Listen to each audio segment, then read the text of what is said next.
বিসমিল্লাহির রহমানির রহিম। আমরা এই মুহূর্তে আছি নাসাপি সিডের হাইব্রিড লাউ কিউট গ্রিন। আমরা এই মুহূর্তে উপস্থিত আছি ঠাকুরগাঁ জেলার গড়িয়া এলাকায়। এটা দিনাজপুরের কিছু অংশ, পলাশবাড়ি, বীরগঞ্জ। তো আমরা এখানে এক রফিকুল নামে এক কৃষক ভাইকে আমরা আমাদের নাসাপি সিডের কিউট গ্রিন লাউ দিয়েছি। উনি এখানে টোটাল ৭৫ শতক জমি করেছে আমাদের কিউট গ্রিন জাতের লাউ।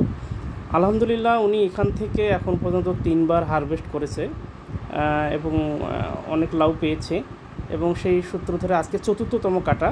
এখানে আপনারা দেখতে পাচ্ছেন লাউয়ের শেপ, সাইজ, কালার অসম্ভব একটা সুন্দর। আমার এই ভিডিওটা যারা দেখবেন, যে কৃষক ভাই, রিটেলার ভাই বা অন্য কেউ যদি কোনো পরামর্শ কোনো কিছু থাকে, ইনশাল্লাহ আমরা পরবর্তী সিজনে এটা সংযোজন করে বা কিছু করা যায় কি না সেটা আমরা ইনশাল্লাহ করবো আর কি।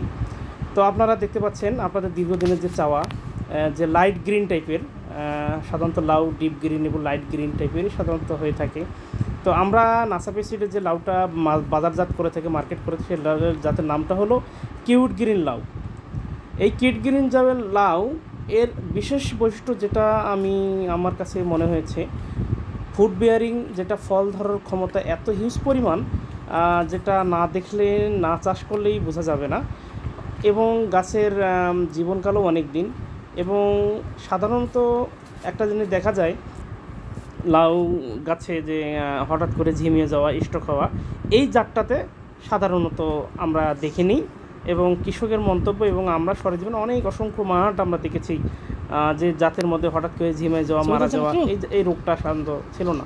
তার মানে বলা যায় কিউট গ্রিন জাতটা এই রোগটা প্রতিরোধী একটা জাত। এবং আপনারা যারা লাউ চাষ করা নিয়ে ভাবতেছেন বা লাউ যারা চাষ করবেন, ইনশাল্লাহ অবশ্যই আপনারা কিউট গ্রিন জাতের লাউটি আপনারা চাষ করবেন এবং কৃষক ভাইদেরকে বলবেন, বা আপনারা নিজেরাও যারা লাউ চাষ করেন আপনারা নিজেরাও করবেন।